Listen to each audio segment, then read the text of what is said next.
Donc nous avons terminé tout à l'heure en disant comment namarana moa tsika teo nous ny sommes laza hoe appelés à être des bergers. isika dia natsoina ho mpiandry Des bergers qui prennent soin du peuple de Dieu mpiandry izay mpikarakara ny vahoaka et an'andriamanitra qui ont à cœur ary manana mpo de les voir grandir ny ahita azy ireo hitombo spirituellement ara-panahy afin qu'ils arrivent à parvenir mba ahafahan'izy ireo ho tody à l'image de Jésus-Christ. ho tahaka ny endriky Jesosy Kristy.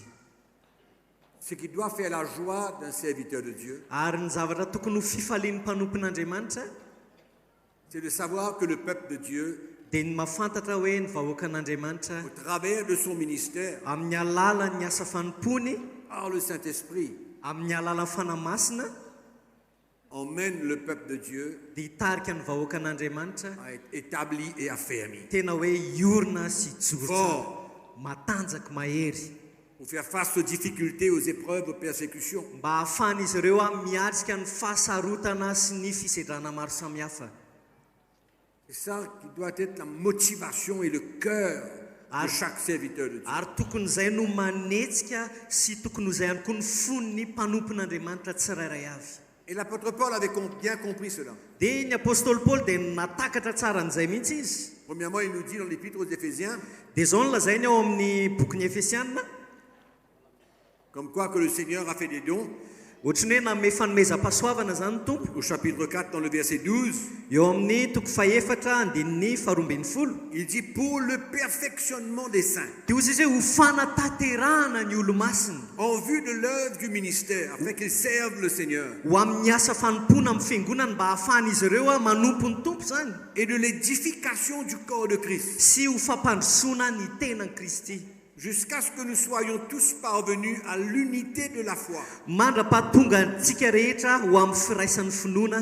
Et là, il dit de la connaissance du Fils de Dieu, Dia izao ny teneny hoe ny fahalalana tsara ny zanak'Andriamanitra à l'état d'homme fait, ka ho lehilahy lehibe, à la mesure de la stature parfaite de Christ. mahatratra ny ohatry ny ahalehiben'ny fahafenoan'i Kristy, Ainsi, nous ne serions plus comme des enfants, mba tsy ho zaza intsony isika, flottant et emportés à tout vent de doctrine, ka ilangilany asa mpitambolo-moleny rivotry ny fampianarana par samihafa, la tromperie des hommes, par le ruse dans les moyens de séduction, amin'ny saipetsy ataon'ny olona sy ny fahendreny hatanteraka ny hevitry ny famitahana.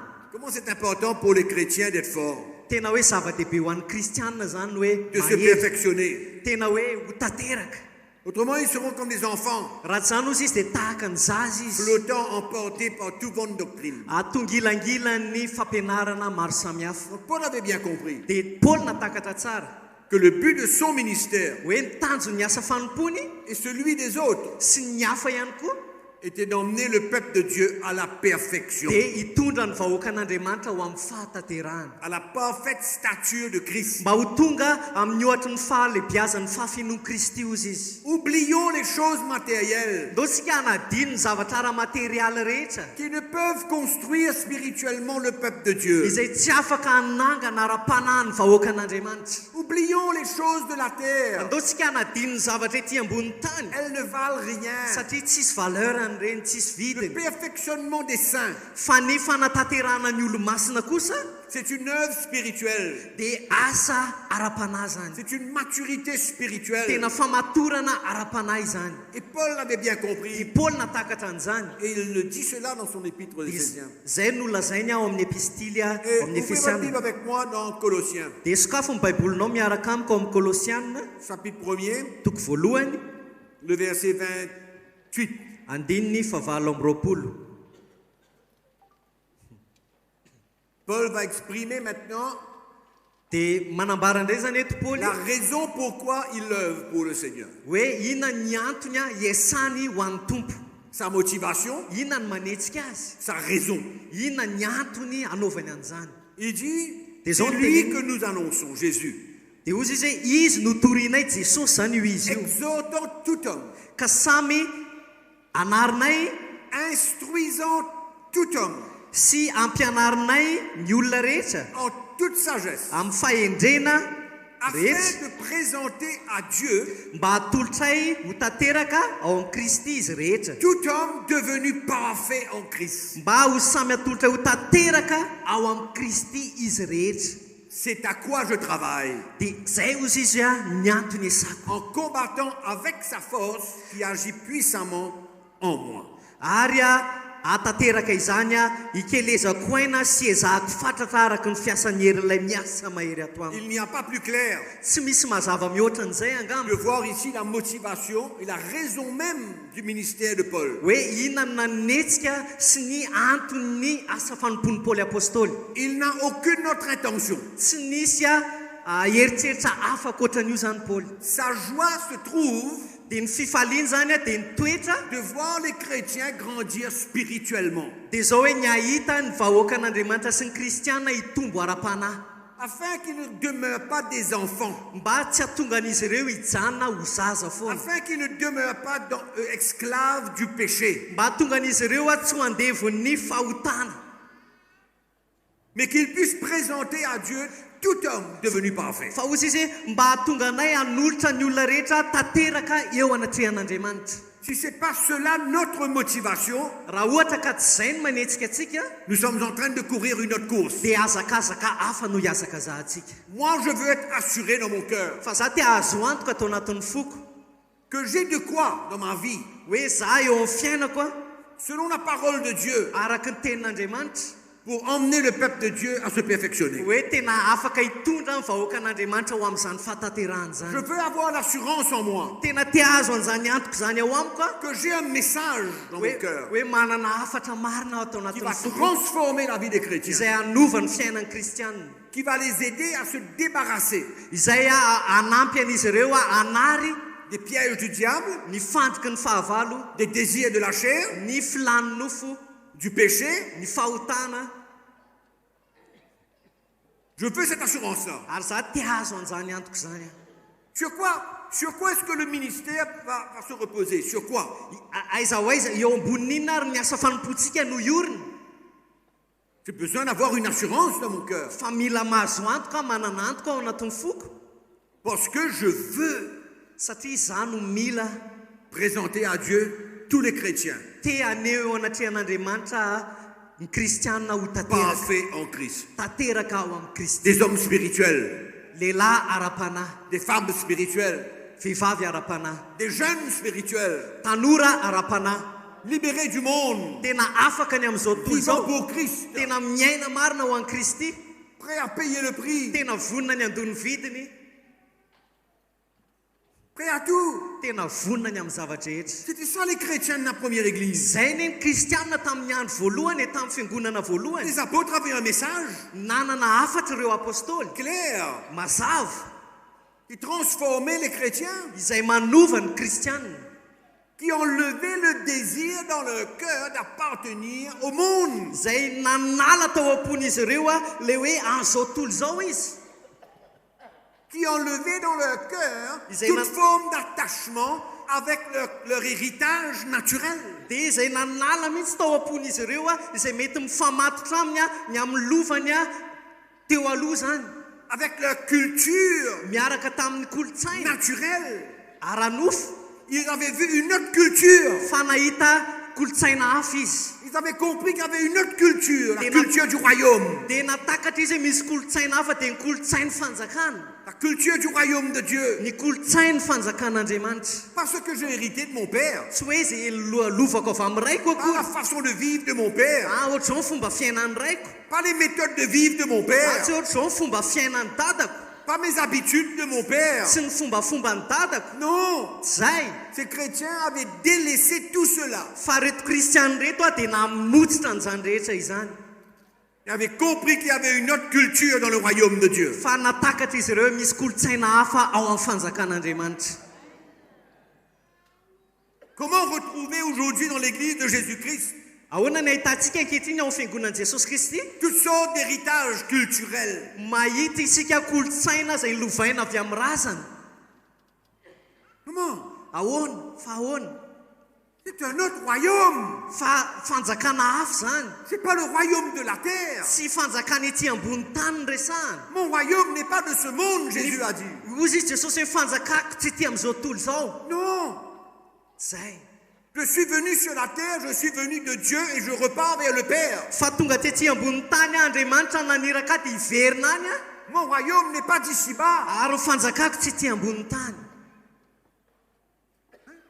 Comment construire le peuple de Dieu en même temps? fa ahoana no anorenantsika ny vahoakan'andriamanitra Ne pas lui montrer que sa culture naturelle, son héritage naturel, n'a pas sa place dans la culture du royaume de Dieu. tsy ampahafantaritsika azy ireo akory hoe ny lova ny lovainy tamin'ny razana ane a tsy manana toerana akory a amin'ny lova zay lovain'izy ireo ny fanjakan'andriamanitra Vous voyez quelque chose? nareo hoe mahita an'izany Vous saisissez quelque chose? matakatra zavatra ve nareo Je ne veux pas que mon héritage naturel m'influence dans ma vie chrétienne. tsy tiako mihitsy hoe ny lovako avy amin'ny fiainako hita maso a no isy idirany fiainako amin'ny makristianina Je ne veux pas qu'elle soit un obstacle pour m'empêcher de m'identifier pleinement à Christ. tsy tiako hoe ny fahotako a no sakana tsy afahako tena manahaka feno an'i kristy Ce n'est pas seulement une croyance. io tsy resaka finoana fotsiny Paul était esclave i paoly de andevo du judaïsme. andevo ny jodaisma Il était prêt à mourir pour le judaïsme. tena vonona mihitsy paoly tamin'izany io fato a ny amin'ny finoana zany Il a participé à la mort des chrétiens à cause du judaïsme. tena namono kristianina maro izy noho ny amin'ny fivavahana jodaisma Et quand il est venu à Christ, fa rehefa tonga tao amin'ny kristy izy il a dit, j'ai considéré tout cela comme une perte dia ozy izy hoe nataoko tahaka ny taimboraka zany rehetra zany afin de gagner Christ. mba ahafahako mahazo an'i kristy Une perte. dia nataony Ça ne taimboraka vaut pas zany la peine ces choses-là. tsisy dikany Ça ne sert akory à rien. tsisy ilaivana an'izany akory Zéro. zéro Considérez cela comme une perte à cause de Christ. tena hoe nataoko taimboraka zany noho ny amin'ny kristy Il faut arrêter de s'attacher ajanony amin'izay ny mifamatotra à des pratiques ny amin'ny fombafomba selon notre héritage naturel. araka ny lovaintsika tamin'ny razantsika na Ça ne tamin'ny peut- ainantsika taloha Ça ne peut pas construire le peuple de Dieu. tsy afaka anangana na anorona ny vahoakan'andriamanitra ireny Il faut laisser derrière nous avela ho anerina antsika reny zavatra ireny Alors vous entrez avec votre culture. Moi, j'entre avec ma culture. Le Chinois entre avec sa culture. Hein, l'Indien rentre en sa culture. Mais c'est quoi c'est le royaume de Dieu? nareo malagasy mita miaraka amin'ny kolotsainareo zako mita miaraka amin'ny kolotsaiko ny sinoa indray mita miaraka amin'ny kolotsainy amin'ny masinoana azy inona ary ny zavatra misy inona ny zavatra afaka orintsika amin'ny fanjakan'andriamanitra raha izany Vous croyez que le royaume de Dieu, c'est la culture malgache? nareo ve mieritreritra hoe fanjakan'andriamanitra dia kolotsaina malagasy Ou la culture mauricienne? na hoe kolotsaina maurisiana Ou réunionnaise? na réunionnaise Ou indienne? na Ou indiana chinoise? Ou na japonaise? sinoa na japon Non!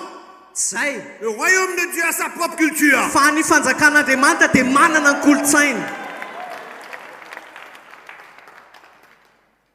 Et si on veut construire le peuple de Dieu, Arrêtez. il faut emmener ary raha te hanorona ny fanjakan'andriamanitra isika sy ny olona le dia mila message de Christ qui brise toute cette culture. dia mila mitondra n'ilay tena afatra kristy a zay mamotika an'izany rehetra izany Qui nous libère de cette culture. izay manafaka atsika amin'ireny kolotsaina maro samihafa ireny Pas de mélange. tsy misy fifangarona Qu'est-ce qu'on voit dans l'église d'aujourd'hui? fa inona ny zavatra atsika eo anivon'ny fiangonana ankehitriny Mélange de culture. misy kolotsaina mifangaro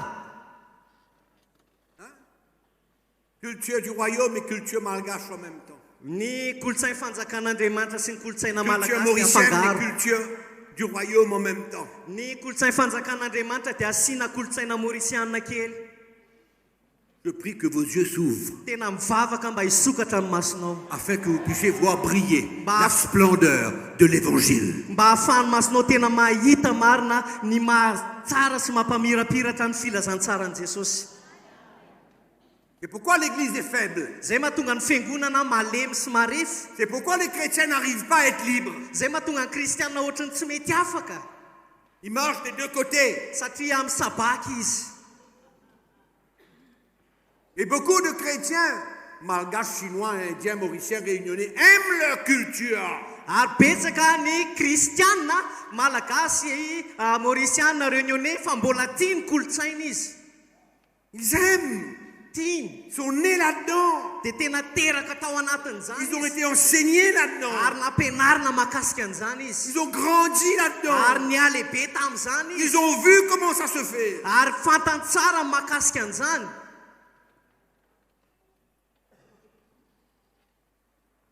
Il nous a délivrés Nanafaka antsika de la izy puissance des ténèbres. ny amin'ny herin'ny maizina. Et il nous a transportés dans le royaume de son Dia Fils. ozy izy hoe nentintsika tao amin'ny fanjakany zanany. Alléluia. Alléluia. Tu veux grandir, tu veux être un vrai serviteur de Dieu, tu Et veux tout transporter un message puissant. Te tompo ve ianao tena te ho mpanompon'Andriamanitra marina ve ianao eto ilay afatra tena mavesatra. Sois libéré de ta culture. Ok, ianao ho afaka ny amin'ny kolotsainao. Ta culture te dit que ta femme n'a pas grand-chose à dire. Ny kolotsainao ohatra miteny hoe ny vehivavy eo aminao tsy mahazo miteny betsaka, tsy mahazo miteny firy. Il y a beaucoup de choses que la culture nous enseigne. Betsaka ny zavatra ampianarin'ny kolotsainatsika. Il y a des cultures où la femme n'a pas son mot à dire. Hoe misy kolotsaina zay hoe ny vehivavy tsy mahazo miteny. Il y a des cultures où la femme n'est qu'une esclave. Hoe misy kolotsaina milaza hoe vehivavy dia mbola andevy. Il y a des cultures où c'est normal que tu battes ta femme et que tu la traites comme un individu de deuxième classe. Misy kolotsaina milaza hoe afaka vonoina ny vehivavy fa izy tsy tena manana ny toerany loatra fa somary ambany kokoa. Et tu prends ta femme Dia raha alainao vadinao et tu rentres dans le royaume. dia nefa ianao miaraka aminy mito amin'ilay fanjakana.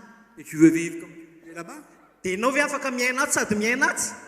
Tu veux la traiter comme tu traitais là-bas. Dia ianao ve tahaka fikarakaranao azy ato ve fikarakaranao azy ary Dans le royaume de Dieu. ao anatin'ny fanjakan'Andriamanitra. Mais ça va pas ou quoi? Tsy ao tsara ve ianao sa ahoana e?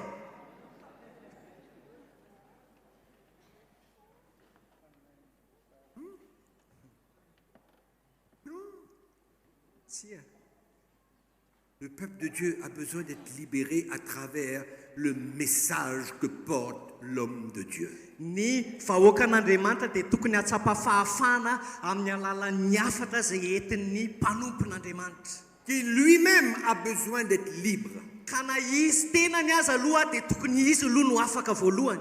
Lui-même. Izy tenany aloha. Galates chapitre 4. Galatiana toko faefatra.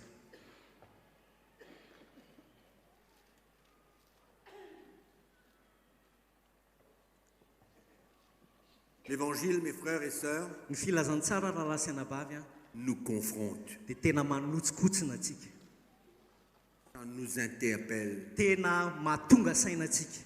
L'évangile nous montre notre état. Ny filazantsara no mampiseho antsika ny toetratsika. Souvent, on croit qu'on est arrivé, Ndraindray tsika mieritreritra hoe efa tanteraka. on est pasteur, évangéliste, prophète, bishop. Hoe za efa bisôfo, pastera, mpaminany.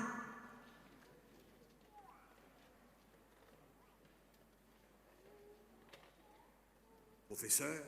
Mpampianatra.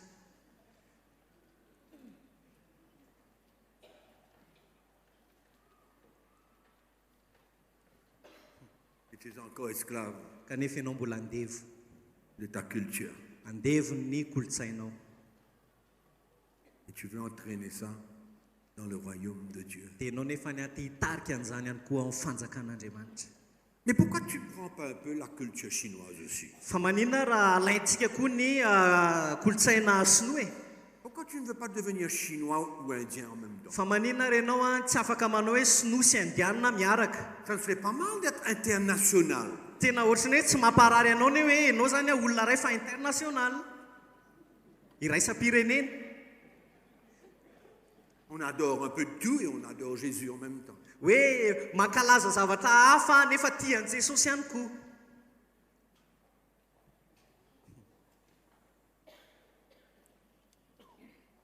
Galates chapitre 4, Galatianina toko faefatra verset 19. andininy fa 7:10.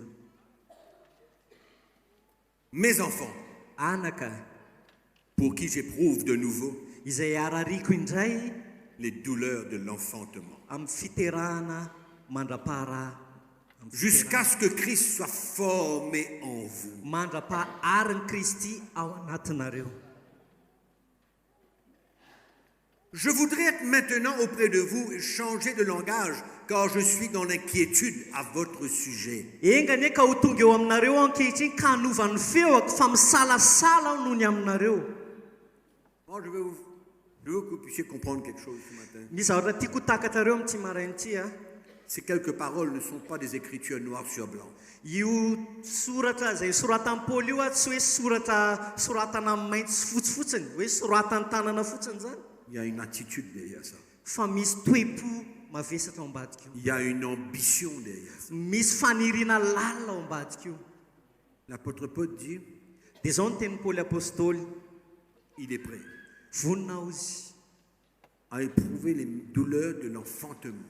ny atsapa ny faharariana indray a tahaka ny faharariana fiterahana De nouveau, indray jusqu'à ce que Christ soit formé en vous. mandra-paharin'i Kristy ao anatinareo. Paul ne tient pas à sa propre vie. I Paoly zany a tsy miazona ny fiainana ho azy rery, Paul ne cherche aucun intérêt. ary Paoly tsy mitady tombontsoa ninninona Il est prêt. fa vonina izy. Il dit dedans, Dia zao no lazainy eto hoe j'éprouve à cause de vous Ah, les douleurs de l'enfantement. zay arariko indray ny De nouveau, arariko indray amin'ny fiterahana ozy izy. jusqu'à ce que Christ soit formé en vous. Jusqu'à. Mandra-paharin'i Kristy ao anatinareo izy. Comment servir Dieu s'il n'y a pas cette motivation? Ahoana ny ahafahantsika manompo an'Andriamanitra raha tsy manana an'izany toe-po zany isika? Quelle haute joie Inona ny fifaliana hafa qu'il y ankoatran'izany a pour un serviteur de Dieu. hoe fifaliam-panompon'Andriamanitra? Sa joie, c'est quoi? Inona ny fifaliam-panompon'Andriamanitra? D'avoir une plus grosse offrande. Hoe mahazo fanatitra be ve? Il est content. Dia faly ve izy? C'est ça sa joie. Zany ve ny fifaliana?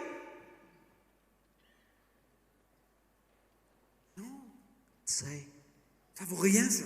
Tsisy dikan'izany, tsisy lanjany zany. Notre joie, Fa ny fifaliantsika c'est de voir nos frères et nos sœurs dia mahita ny rahalahy sy anabavy grandir, mitombo, être affermis, mijoro, formés voaova, en Christ. miorina ao amin'ny Christ Kristy. formé en eux. Satria Kristy no voaforona ao anatin'izy ireo. Plus des enfants Tsy tahaka ny zaza intsony grandissent. fa iny mitombo izy mialehibe. La persécution vient, Tonga ny fanenjehana tiennent. dia mijoro izy. L'épreuve vient, Tonga ny fisedrana tiennent. mbola mijoro ihany izy Et ils grandissent. ary mitombo izy ao anatin'izany.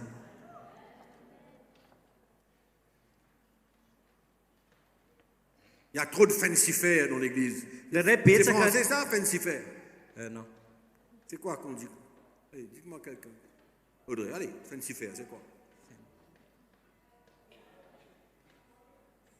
C'est la fancifère en anglais, c'est quand les gens viennent et il y a toutes sortes de choses. Là, on mange, on s'assied, on joue, on fait toutes sortes de trucs. Ao an misy foara La foi, lasa la ohatry foi. foara hozy izy ao anatin'ny fiangonana. L'église, c'est pas la foire. Fa ny fiangonana tsy foara. Hoe samy manao zay tiany zany. L'église Fa ny fiangonana, de Jésus-Christ, fiangonan'i Jesosy Kristy c'est une construction spirituelle dia fanorenana ara-panahy. où des hommes et des femmes Ahitana lehilahy sy vehivavy grandissent. mitombo.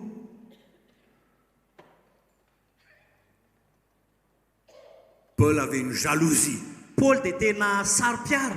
Il était jaloux. Izy tena saro-piaro izy. Jaloux d'une jalousie de Dieu. Tena hoe saro-piarony amin'ny fahasarotam-piaron'Andriamanitra.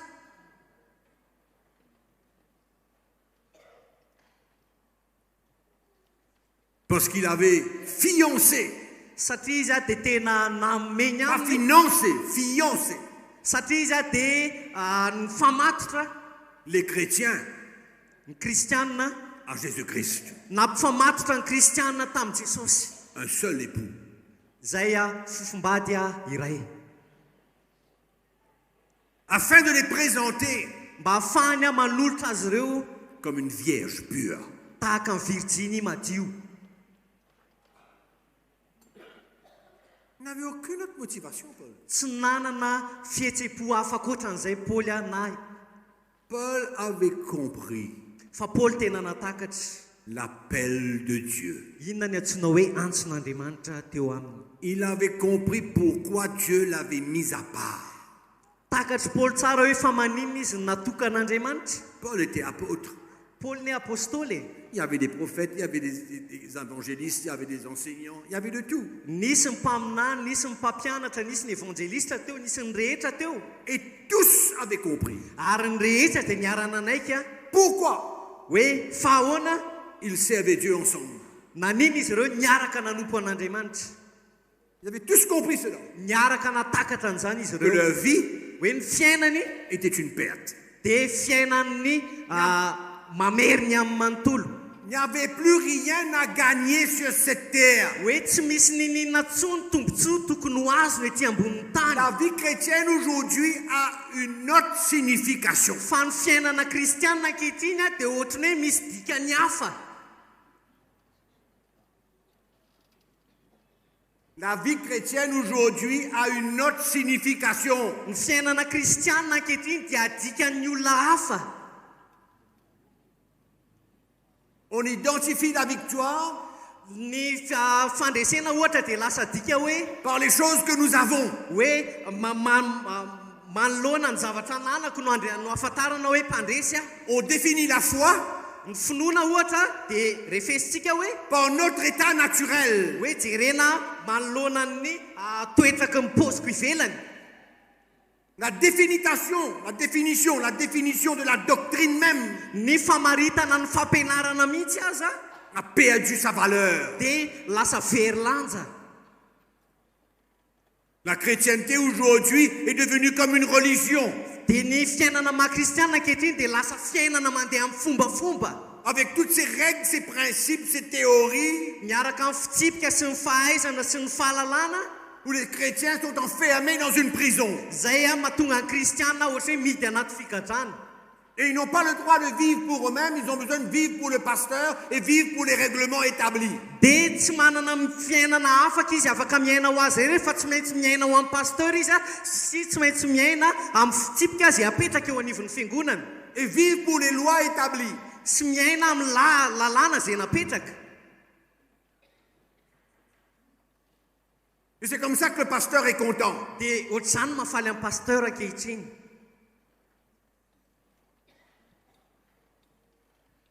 Il y a une autre motivation. Fa misy Jésus est fandresen-dahatra mort hafa eto. pour une autre motivation. I Paoly dia nanana fandresen-dahatra hafa.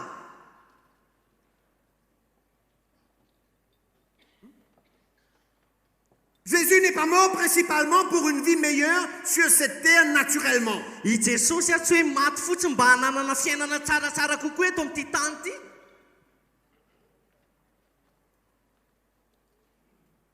C'est pourquoi Jésus a dit il est mieux pour un homme Zay mahatonga Jesosy de miteny rentrer manchot dans le royaume de Dieu hoe aleo ny olona anankiray miditra ny fanjakan'Andriamanitra nefa tsisy tanan'ila. que d'avoir tous ses membres et de périr. Kanefa ny nono hoe ananany daholo ny vatany rehetra kanefa ny very izy.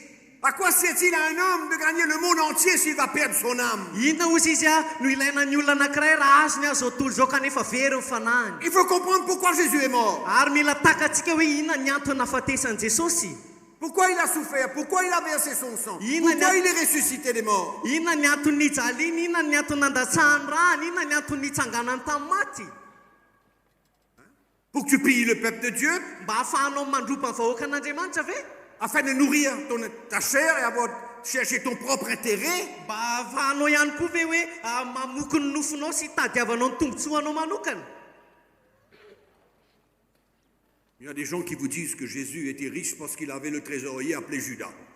dia misy olona miteny hoe normal be jesosy raha nanan-karena satria jodasy no mpitambolany. Et qu'il ne pouvait pas garder son argent tellement il y avait beaucoup, il fallait un trésorier. dia hoe satria jesosy moa zany be loatra ny volany dia zay ny antony nangalany any jodasy zany mba mpitamboly. Et Jésus a rencontré des gens fa jesosy tena niona tamin'olona maro qui lui ont dit Seigneur, je te suivrai là où tu vas. dia niteny taminy hoe tompo anaiza anaiza alehanao dia hoany Là où tu vas, Seigneur, moi je te suis. Moi. na ho aiza ianao na ho aiza dia hoany Je lui ai dit, toi tu veux me suivre? dia miteny izy hoe ianao ve te hanaraka Mais fais attention, fa mitandrema azy je n'ai rien pour mettre sous ma tête. Je n'ai même pas un lieu. tsy manana naondanako azy osy izy ny zanak'olona tsy manana andriny akory. Qu'est-ce qu'on veut inventer dans le royaume? Inona ary ny zavatra tiantsika hoforonina raha lasa Qu'est-ce qu'on veut conclure dans le royaume de Dieu? inona ny zavatra tiantsika faritana ao anatin'ny Pour fanjakan'andriamanitra chercher notre propre intérêt. hitadiavantsika hoe ny tombontsoantsika manokana. C'est pourquoi l'Église est en train de décliner aujourd'hui. Zay mahatonga ny fiangonana memidina ankehitriny. C'est pourquoi l'Église est divisée aujourd'hui. Mahatonga ny fiangonana misaraka ankehitriny. L'unité, Ny firaisam-pinoana c'est pas de se retrouver ensemble autour d'une table et dans un lieu. tsy hoe miaraka eo ambony latabatra anankiray dia ao anatin'ny toerana iray, tsy izay. L'unité, c'est pas signer un papier parce qu'on forme partie d'une fédération pastorale. Ny firaisam-pinoana tsy hoe miara-misigner papier akory dia anatina fédérationna pastoraly. Pas l'unité, ça. Zay ny antsoina hoe firaisana. L'unité vient quand on est prêt à perdre sa vie et donner sa vie pour quelqu'un d'autre. Fa tonga kosa ny firaisana rehefa vonona ny andany tena koa ka hanome ny aiko ho an'ny hafa. Le reste, c'est un langage chrétien. Fa ny ambiny any akorizay dia fomba fitenin'ny C'est kristiana. faux. Diso zany. Diso avokoa. La vérité Ny famarinana est souvent dure à entendre. dia indraindray mafy enona.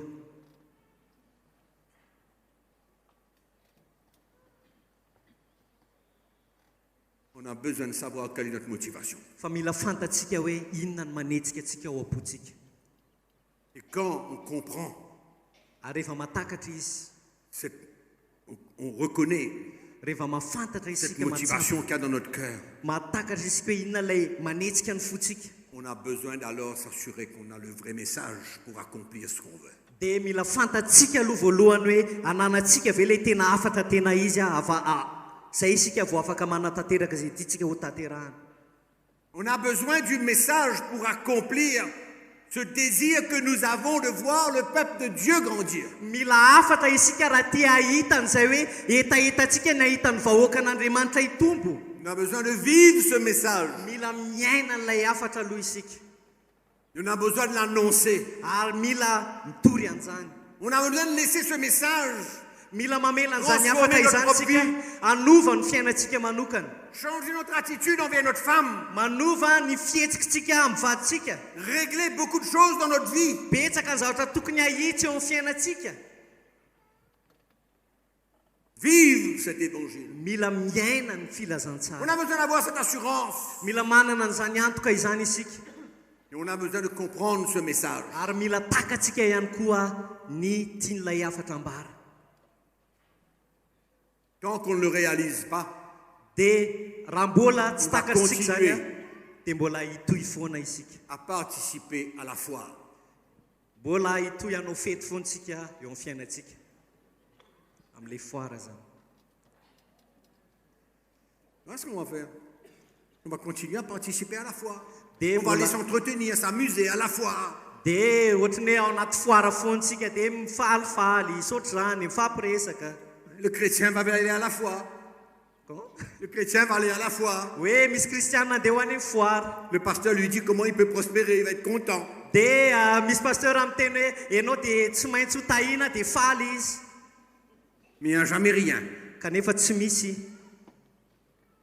Il n'y a jamais rien Tsy misy.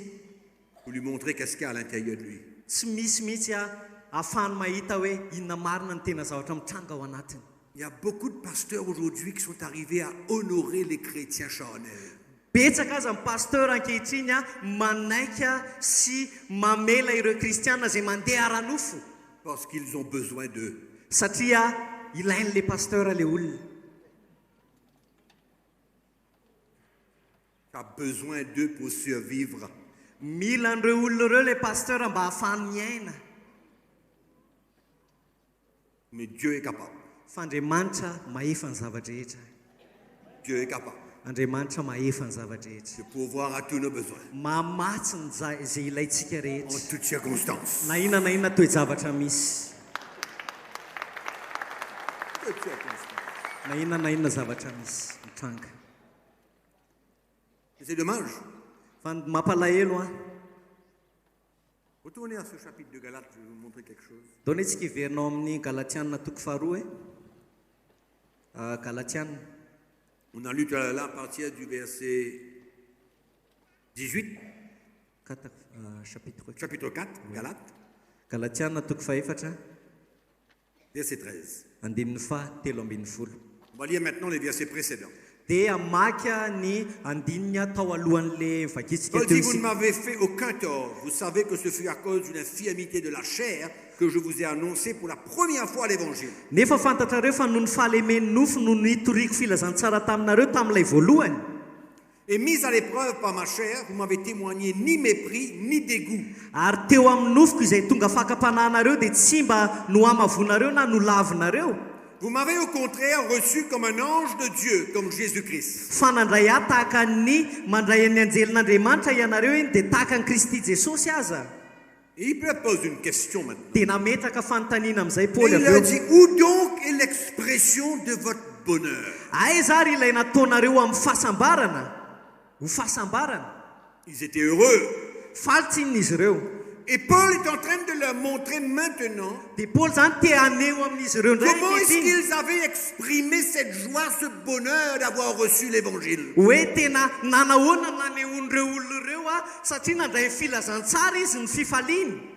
Et Paul va les rappeler Dia nampatsihy ahivon'ny Paoly azy comment il fut heureux hoe nisy fotoanareo et faly dans la joie ary tao anatin'ny fifaliany. d'exprimer Afaka nilaza leur reconnaissance pour l'évangile. nisy fakasitrahana tao am-ponareo ny amin'ny filazantsara.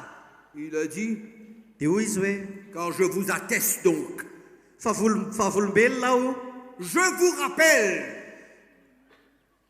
je vous fais savoir ampatsihy ahivoko anareo que si cela avait été possible, fa raha tanteraka izany vous vous seriez arraché les yeux pour me les donner. dia nisy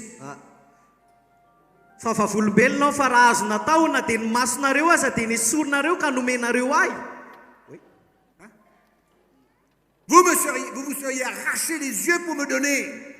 Na dia ny masonareo aza ozy izy dia nisoronareo ka nomenareo ahy. C'était l'expression de votre joie, de votre bonheur. Dia izay mihitsy zany ohatry ny hoe nafany izy ireo naneho ny fifaliany sy ny fahasambarany. Suis-je devenu votre ennemi en vous disant la vérité? Koa efa tonga fahavalonareo ve aho satria milaza ny marina aminareo? Je serais peut-être un ennemi pour certains d'entre vous, Mety hoe fahavalo sasasasany amintsika reto aho ohatra. mais c'est pas grave. Fa tsy maninona.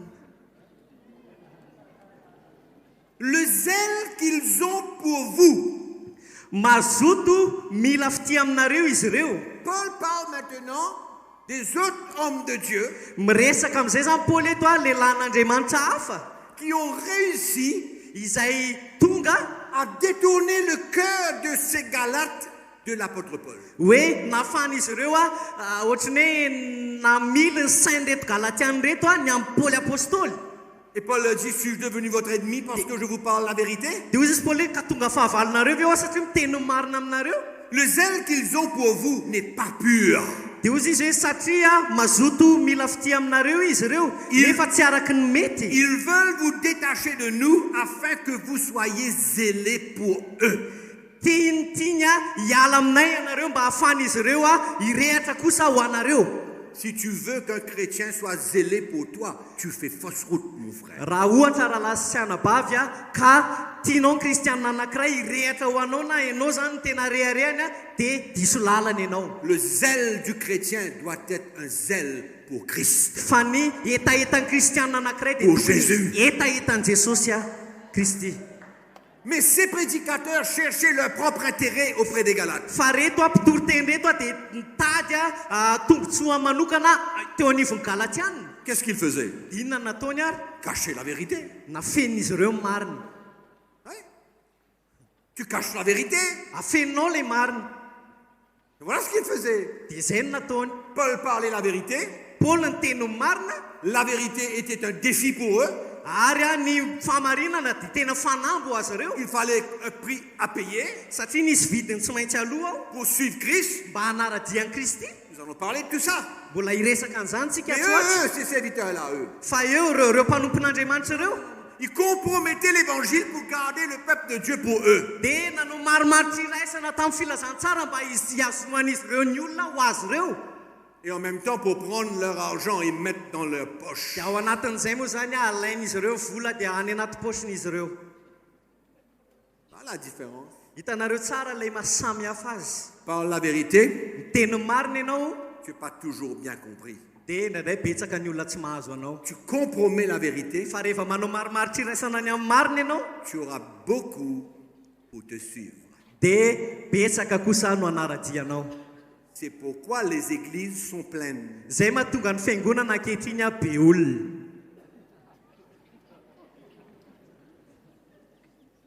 Bien. Avy tongava daholo. Voilà ce que tu vas gagner quand tu viens. Raha tonga ianao a dia izao ny azonao. Bien. Tongava. Tu es pauvre. Mahantra ve ianao? Jésus va te faire devenir riche. Jesosy hampanankarena anao. Bien. Tongava e. Tu marches à pied. Mandeha tongotra lava ve ianao? Il va te donner une voiture, sois certain. Bien. Anome tomobile anao izy fa mahazaho antoka. C'est ça le message d'aujourd'hui. Zay ny afatra ankehitriny e. Tromperie. Famitahana. Tromperie. Famitahana. Hérésie. Ary angano. Hérésie. Angano. Fampianaran-diso.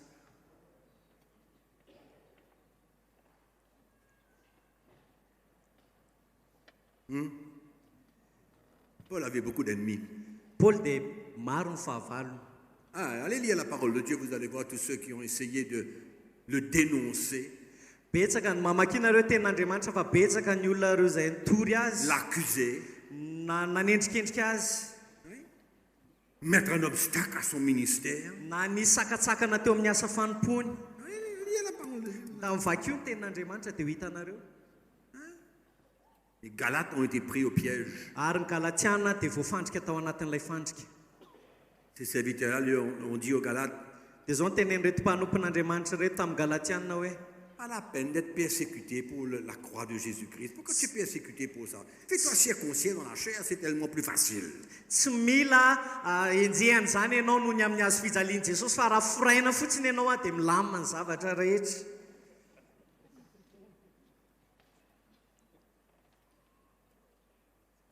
Il faut savoir ce qu'on veut.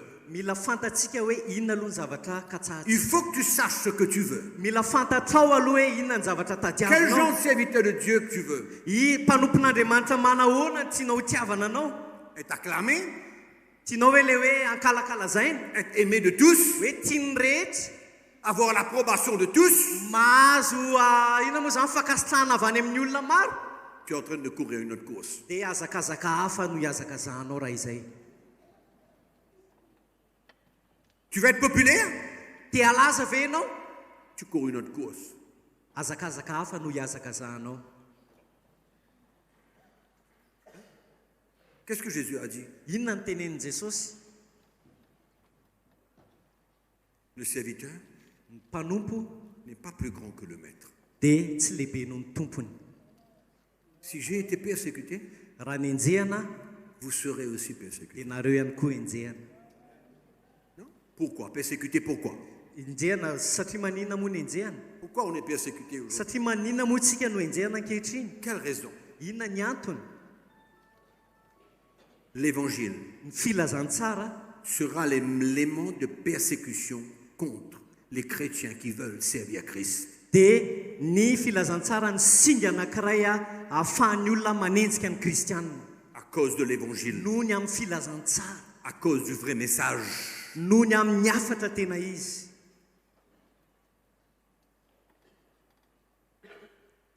Comprendre quelle est la motivation qui nous anime. Qu'est-ce qui nous anime? Mila mahafantatra isika hoe inona ny manetsika atsika. La chrétienté n'a jamais été Ny et ne sera jamais maha-kristiana dia mbola tsy nisy mihitsy hoe une vie chrétienne paisible, sans confrontation ary tsy et hisy sans mihitsy persécution. ary tsy hisy mihitsy hoe fiainana kristianina milamina tsisy fanenjehana. Tsy hisy mihitsy. Jamais. Tsy hisy an'izany mihitsy. Ceux qui vous disent que la vie chrétienne est facile ne Réos. comprennent pas le message de Christ. Ireo izay milaza fa ny fiainana kristianina dia mora dia tsy mahatakatra izy ny antsoina hoe afatry Kristy. Si des gens te disent que la vie chrétienne, ça veut dire tout va s'arranger. Raha misy olona miteny aminao hoe ny fiainana maha-kristianina dia ilamina ny zavatra rehetra, Tout sera pour le mieux pour toi. dia tena ilamina ny zavatra rehetra ho anao, C'est un mensonge. dia lainga izany. Mais Dieu Fandriamanitra donne toujours la victoire. manome foana fandresena. Malgré tout, Na inona mety zavatra hitranga, malgré tout ce qu'on peut vivre, na inona zavatra mety hiaina atsika, malgré la vie qu'on peut donner, na inona mety hoe ny fiainana atolontsika, malgré qu'on veut être prêt à perdre tout s'il le faut. hoe tena aleo aza atolontsika ny zavatra ny amintsika manontolo raha azo atao, Mais tout concourt au bien fa ny zavatra rehetra dia miara-miasa soa pour ceux qui aiment Dieu ho an'ireo izay tia et an'Andriamanitra qui sont appelés selon son dessein. ary izay natsoan'Andriamanitra araky ny tiany. Paul a aimé le Seigneur. Paoly dia tena tia ny tompo izy. Paul a prêché le vrai message. I Paoly dia ilay afatra tena marina ny toriana. Paul a expérimenté presque la mort en plusieurs occasions. I Paoly dia nanandrana fahafatesana tao anatin'ny fotoana maro Mais le Seigneur kanefa ny tompo lui a donné la victoire nanome azy foana fandresena en toutes choses. tao anatin'ny fotoana rehetra. On a besoin de savoir pourquoi on est appelé de Dieu. Mila fantatsika hoe fa maninona isika no nantsoan'Andriamanitra. On a besoin de connaître Mila fantatsika izany pourquoi on sert Dieu. hoe fa maninona isika no manompo an'Andriamanitra. Quelle est ma motivation envers ce peuple, Inona no foko manoloana an'ireto vahoaka ireto, envers ceux qui m'écoutent? manoloana an'ireto miaino ahy reto. Qu'est-ce que je veux pour eux? Inona ny zavatra katsahako an'izy ireo, Même s'il faut qu'ils soient secoués. na dia ahotsokotsonina ary izy rehetra. Vous savez, Hainareo tsara, seulement vous donner un avis. ohatrany hoe ame fijery ray aminareo aneo Qu'à un moment donné dans votre vie, eo amin'ny fiainanao amin'ny fotoana anankiray où vous transportez le cœur de Jésus, hoe tena mitondra amin'ny fon'i Jesosy marina ianao, que le peuple de Dieu peut ressentir en vous, ka ho tsapany vahoaka an'Andriamanitra amin'ny alalanao zany, il sera prêt à vous entendre. dia vonina izy hiainanao amin'izay fotoana Il sera anankiray zay. prêt à entendre n'importe quoi Dia vonina izy hiaina inona na inona ambaranao de eo votre part, avy amin'ny alalanao, parce que vous êtes en train de lui parler satria ianao miresaka aminy. et il va reconnaître que c'est pour son bien. Dia mahatsapa ho azy izy hoe miasoa no itenenany, Parce que votre ministère, satria ny asa fanomponao c'est le ministère de Christ. dia asa fanompon'i Kristy, C'est le cœur de Jésus. fony Jesosy. Et il n'aura pas peur d'entendre. Dia tsy matahotra izy hiaina, Il verra qu'est-ce que Dieu veut faire dans sa vie. dia ahita izy hoe inona ny tiany Jesosy atao eo amin'ny fiainana, Et il comprendra. ary izy atakatra ihany Il koa, comprendra dia atakatra que izy tout ce que vous lui demandez, hoe na inona selon la angatanao parole aminy, de Dieu, selon la parole de Dieu. araka ny tenin'andriamanitra Même que ce soit dur et que ça l'expose, na dia mafy aza na maneho ny toetrany il est heureux. dia faly izy Parce qu'un chrétien est heureux satria ny kristianina ray raha faly quand il entend la voix de Dieu, rehefa maheno ny feo quand an'andriamanitra il ressent le cœur de Jésus. rehefa Pour lui. maheno ny fony jesosy ho azy Même si c'est dur, na dia mafy même azy si c'est difficile, na dia sarotra azy même si ça va lui prendre du temps, na dia mafy aminy azy aka il fotoana maro izy ressent ahafahany le manaiky cœur du an'izany Seigneur pour lui. fa fantany hoe fony jesosy ho azy zany Ça, le ministère. zay ny antsoina hoe asa fanompona Ça, pourquoi Dieu nous appelle. ary zay ny antony ny antsony tompo atsika Amen. amen Le message de Christ, ny afatry kristy je vous prépare. ohatry ny hanomana anareo sahady a Je vous prépare homaniko nareo pour demain. ho amin'ny rapitso Quand Jésus a demandé à ses disciples de le suivre, rehefa nangataka tamin'ny mpianatra jesosy hoe anaraka ava ianareo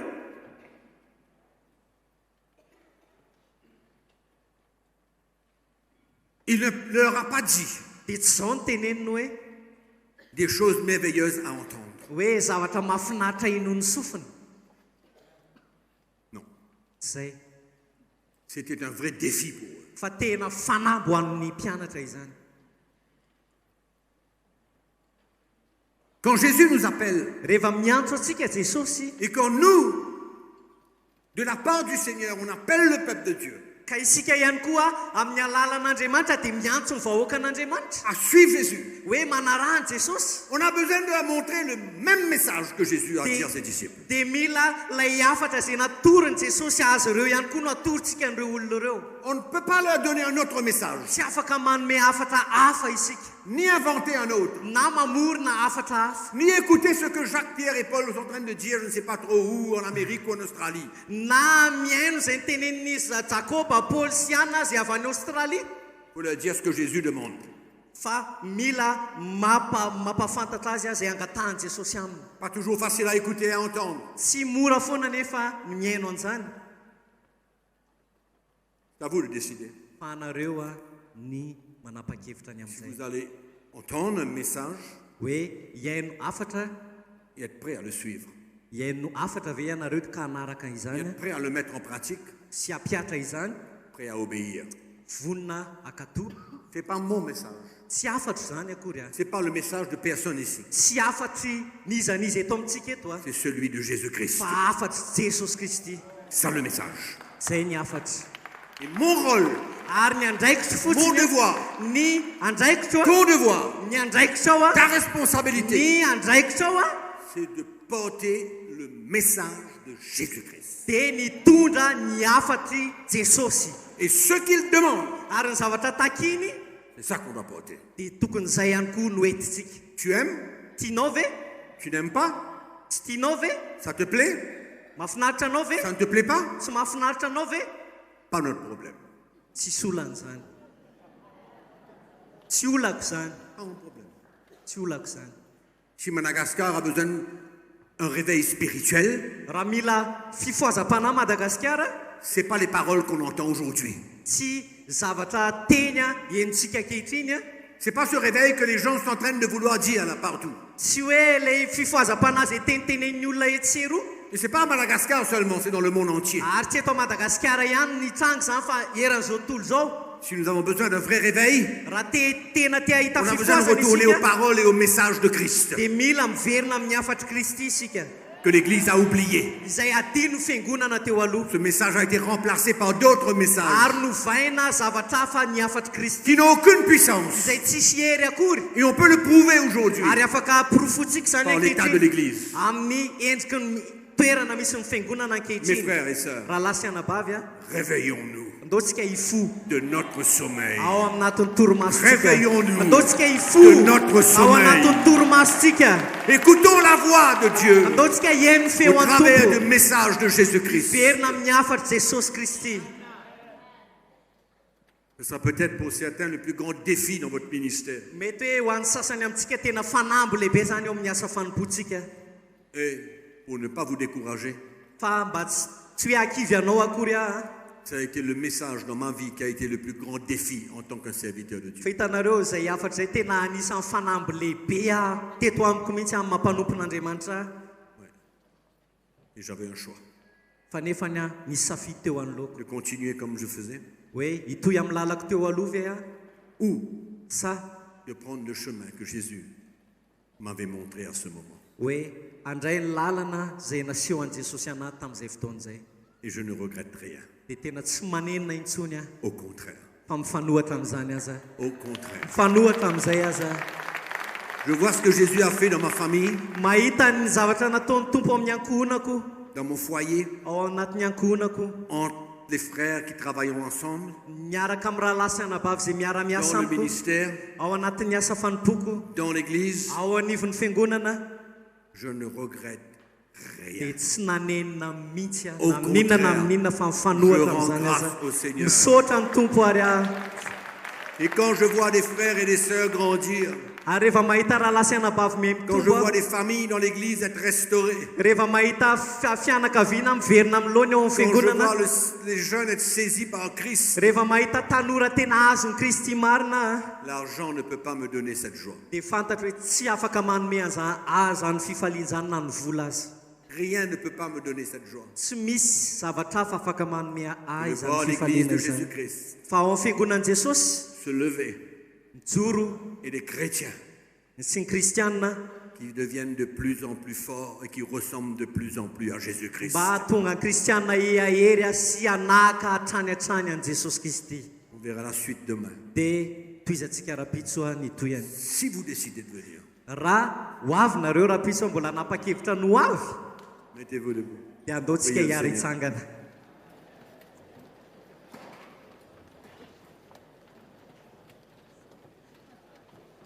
Mes frères et sœurs, l'évangile, c'est puissant. Rahalahy sy anabavy mahery ny filazantsara. L'évangile de Jésus-Christ, c'est fort. Tena mahery ny filazantsara an Jesosy. C'est fort. Mahery.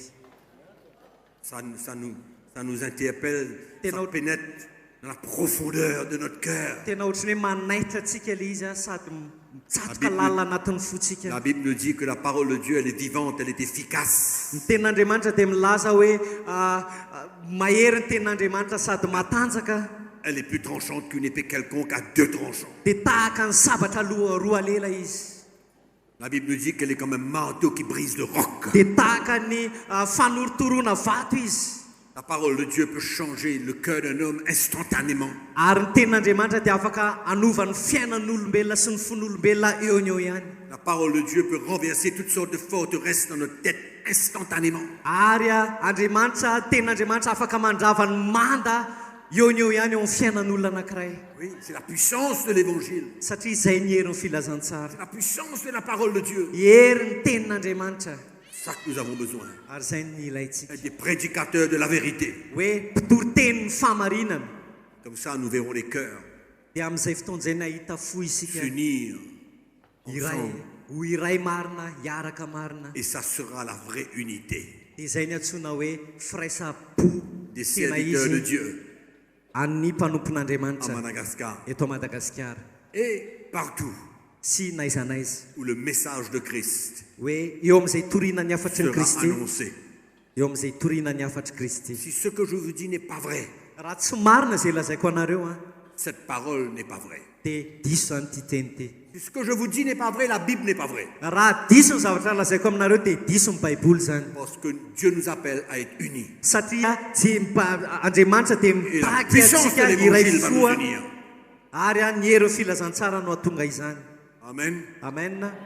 On va adorer le Seigneur un moment et puis on va prier ensemble. Ndao Tout tsika notre cœur. hiteran'ny tompo dia hiaro hivavaka tsika aorinan'izay. Alléluia.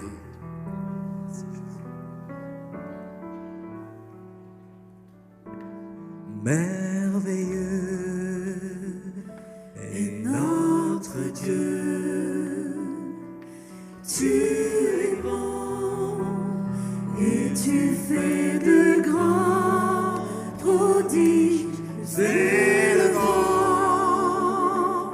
Ton nom si grand, prosterné, nous t'adorons.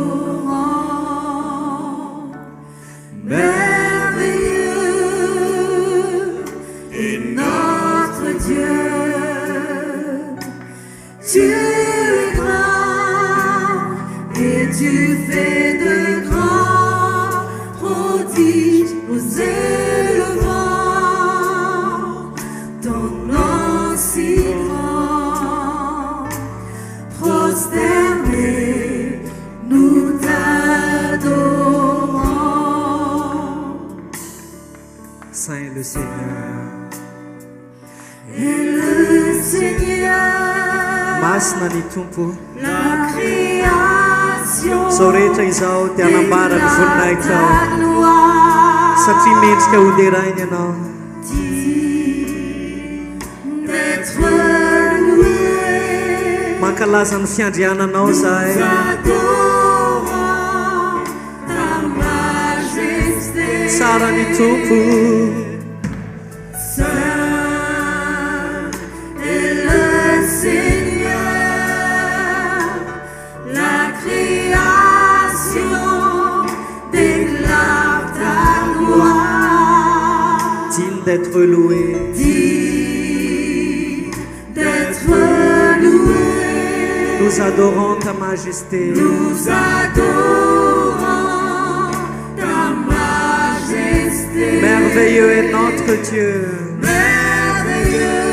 Merveilleux est notre Dieu. Tu es bon Tu es bon. et tu fais de grands Et prodiges. tu fais de grands prodiges. Nous élevons ton nom si grand. Ton nom si grand. Prosternés, nous t'adorons.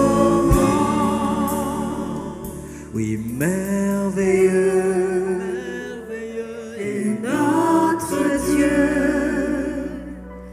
tu es bon et tu fais de grands prodiges. Nous élevons ton nom si grand. Prosternés, nous t'adorons.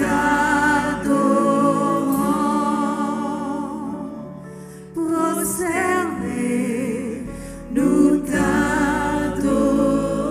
t'adorons. Prosternés, nous t'adorons.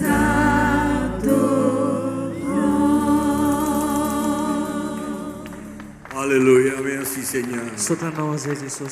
C'est vrai, nous te louons, nous t'adorons, nous Tena t'acclamons. mankalaza anao zay sy midera Car tu es notre Dieu, notre Sauveur. satria ianao mpamonjy anay Tu es sy le roi des andriamanitsay. rois. Ianao mpanjaka ny mpanjaka. Tu es le Seigneur des Ianao ny Seigneurs. tompony tompo. Tu es le Maître.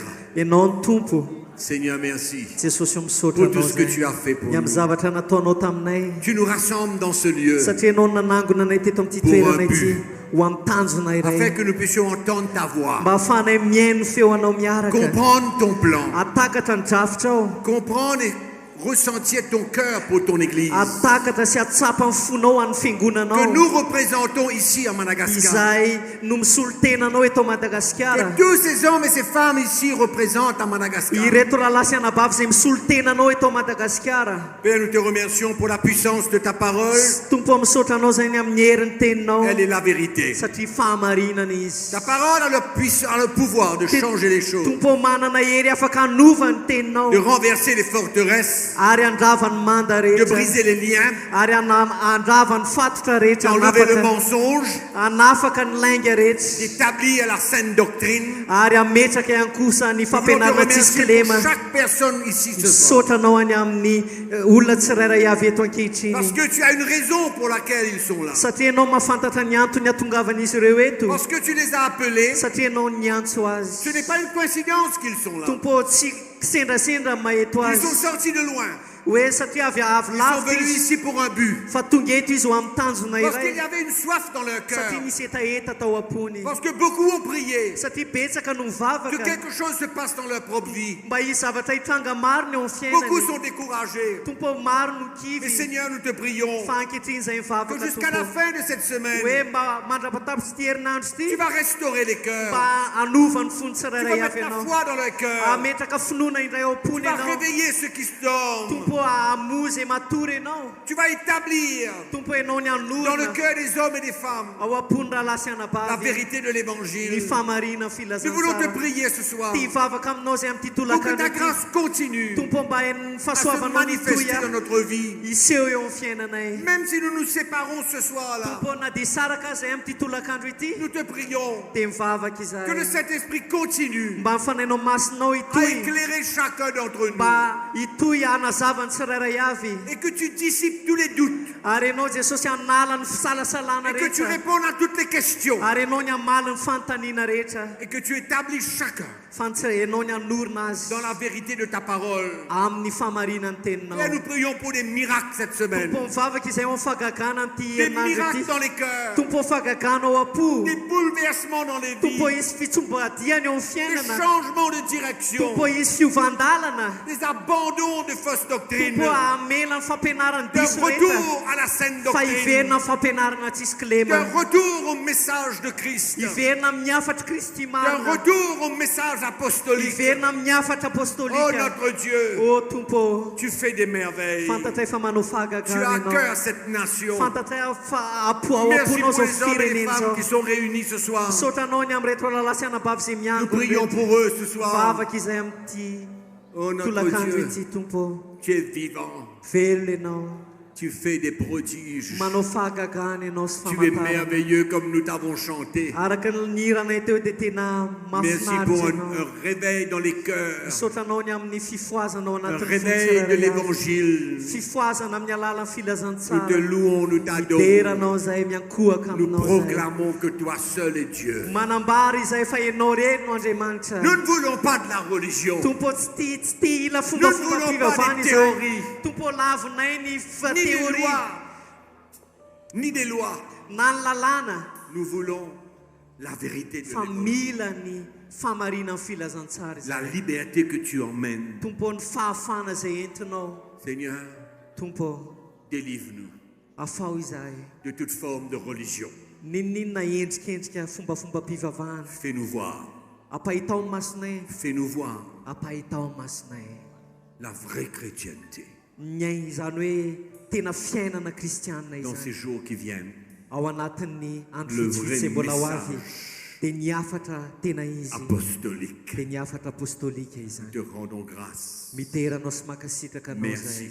Misaotra Tompo. Tout ce qui va suivre cette semaine, Na inona na inona zavatra hitranga amin'ity herinandro ity tu es en contrôle de tout. dia fantatray fa ianao no mifeany zavadrehetra. Merci Saint-Esprit Misaotra fanamasino d'avoir été avec nous, satria niaraka taminay ianao. de nous avoir conduits dans ta parole, Mitarika anay tamin'ny alalan'ny teninao quand nous savons que toute la gloire revient à Jésus. satria fantatray fa ny Que son voninahitra nom rehetra soit dia élevé. miverinao amin'ny Jesosy rery Que ihany. son nom soit élevé, Aoka ny anarany ny que son nom sandratra. soit exalté. Aoka ny anarany no C'est le plus beau ankalazaina de tous les noms, satria anarana tsara izany. le nom merveilleux de Jésus, Anarana tsara ny par Jesosy lequel vous avez été sauvés izay et namonjena que j'ai antsika, été sauvé.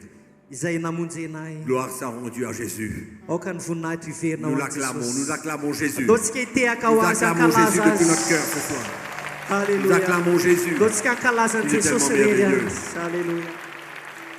Mais Et Notre Dieu, tu es grand et tu fais de grands prodiges élevants. Ton nom si grand, prosterné, nous t'adorons. Merveilleux est notre Dieu. Tu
digne d'être loué.